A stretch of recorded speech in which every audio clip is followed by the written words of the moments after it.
Shalom, shalom, que Dieu te bénisse, que la grâce de Dieu repose sur toi là où tu es. Sans plus tarder, nous allons prendre nos Bibles dans 2 Chroniques, chapitre 31, le verset 12. 2 Chroniques 31, le verset 12, je lis rapidement la parole du Seigneur. Il est écrit, on y apporta fidèlement les prélèvements, la dîme et les offrandes consacrées. Le Lévite Conania en eut la responsabilité et son frère Chiméi était son adjoint.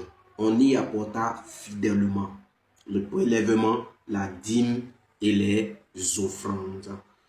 Et nous allons sans plus tarder prendre le livre de Psaume, Psaume 141 à partir du verset, Psaume 141 le verset 2.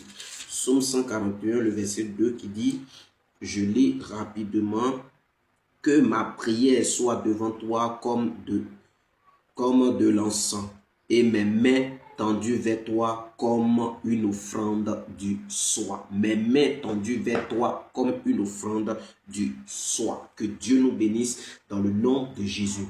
Je vais parler de la fidélité comme une vertu dans l'apport des dîmes, dans l'apport des offrandes, dans l'apport des sacrifices, d'offrandes et d'actions de grâce.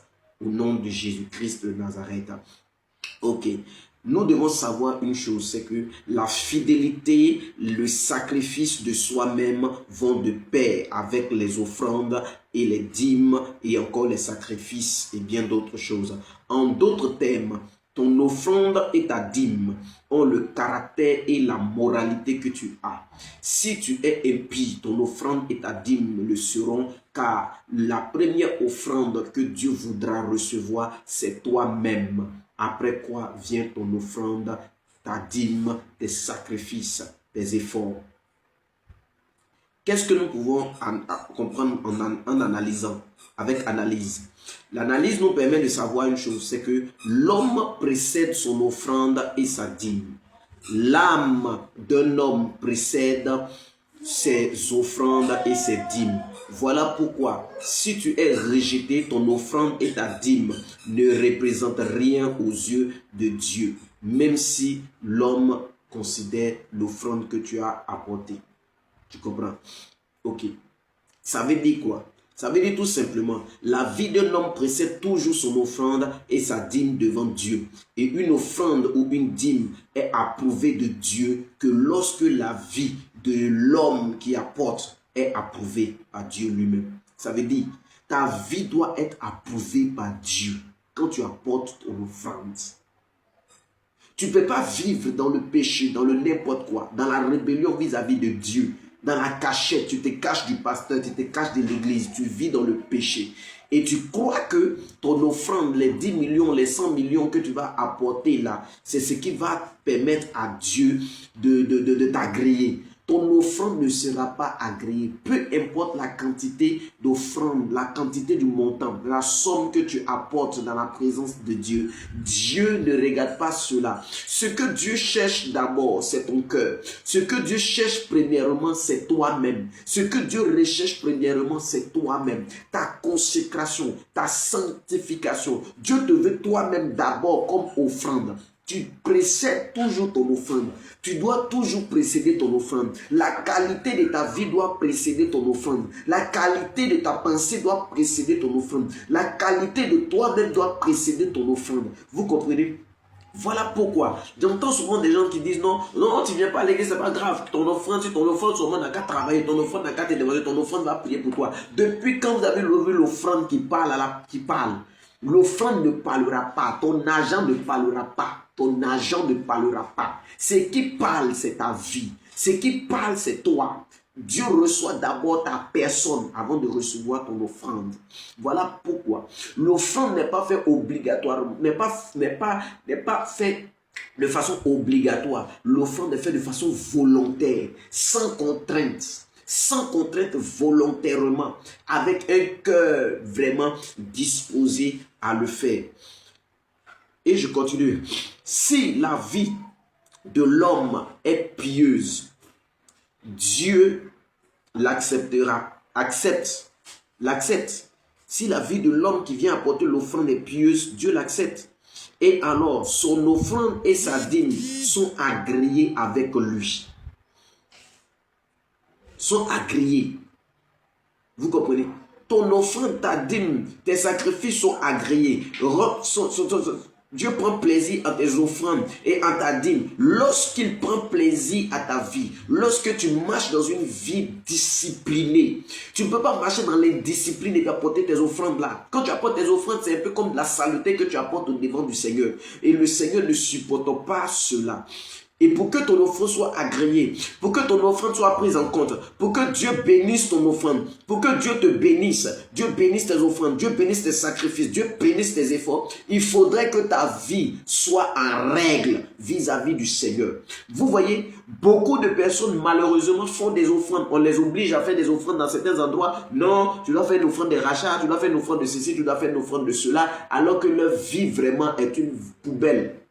Est une poubelle, excusez-moi du terme, mais est une poubelle, je n'accuse personne, mais je prêche la parole de Dieu, est une poubelle. Écoute, si ta vie est une poubelle, peu importe les offrandes et les dîmes que tu vas apporter devant l'Éternel, l'Éternel ne t'agrée pas, l'Éternel n'agrée pas tes offrandes. Les hommes peuvent t'acclamer parce que tu as apporté voiture à l'église, parce que tu as fait des offrandes de 2 millions, de 3 millions, des terrains et tout ça. Mais si tu n'es pas converti, si ta vie n'est pas véritablement dans le Seigneur, et que tu marches dans une vie d'impureté, dans une vie de débauche, dans une vie vraiment, dans une vie sale, écoute-moi bien, la bénédiction ne marche pas avec l'impureté, avec la saleté. Vous comprenez? Retenez ces choses au nom de Jésus-Christ de Nazareth. Au nom de Jésus-Christ de Nazareth. Donc, si la vie de l'homme est pieuse, Dieu l'accepte. Et alors, son offrande et sa dîme sont agréées par lui. Un homme pieux de cœur avec Christ ou sans Christ, exemple du cas de Corneille qui n'avait pas Christ, mais qui était pieux dans le cœur, la parole du Seigneur dit qu'il était approuvé. Amen. Donc, un homme pieux de cœur, avec Christ ou sans Christ, est approuvé de Dieu. Son offrande et sa dîme sont aussi approuvés par Dieu. Tu es l'offrande que Dieu reçoit avant de recevoir tes offrandes, tes dîmes, tes sacrifices. Tu es l'offrande que Dieu reçoit d'abord avant de recevoir tes offrandes, tes dîmes et tes sacrifices et tout ça. Donc toi-même tu es l'offrande. Corneille a eu ce cas. Il faisait des offrandes à Dieu, mais parce qu'il était intègre.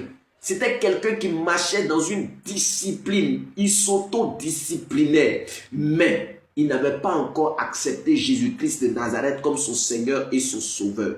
La parole de l'Éternel déclare, les offrandes de Corneille sont montées jusqu'à Dieu, au point où Dieu a dépêché son ange pour parler à Corneille et parler aussi à Pierre et occasionner une rencontre pour qu'il accepte Jésus-Christ de Nazareth, qu'il soit sauvé. Donc, ne vous y trompez pas. Vous qui pensez que vous allez vivre dans le désordre, dans le péché. Vous allez partir quelque part, on va vous blaguer. Non, faites offrande de rachat, faites telle offrande, faites tel sacrifice, faites tel sacrifice, faites telle offrande, faites telle offrande. Vous allez partir vous vider de tout votre argent. Vous allez partir vous rendre pauvre. Cadeau. Pourquoi cadeau? Parce que on vous a dit, certainement, vous êtes parti faire volontairement, d'accord, mais l'offrande respecte un principe. La dîme respecte un principe. La fidélité, ta fidélité avec Dieu est ce que Dieu recherche d'abord, avant que ton offrande ne vienne. Si tu es fidèle avec Dieu, tu marches dans une vie d'intégrité, tu te disciplines et que tu viens donner à l'Éternel une offrande de façon volontaire, sans contrainte, je te le dis, ton offrande sera agréée et tu ne seras pas en train de faire un pas vers la pauvreté, mais tu seras en train de faire un pas vers la richesse. Car c'est Dieu qui bénit, ce n'est pas le pasteur qui bénit, ce n'est pas le prophète qui bénit, c'est Dieu qui bénit, ce n'est pas l'évangéliste qui bénit, ce n'est pas l'apôtre qui bénit, c'est Dieu qui bénit. Ton offrande là, si Dieu n'agrée pas ça, Dieu ne te bénira pas. Le pasteur te regardera, l'église t'acclamera, les hommes t'acclameront, mais tu ne seras pas béni. C'est l'Éternel qui bénit. Alors, range ta vie, toi qui m'entends, range ta vie, consacre-toi, discipline-toi et apporte des offrandes.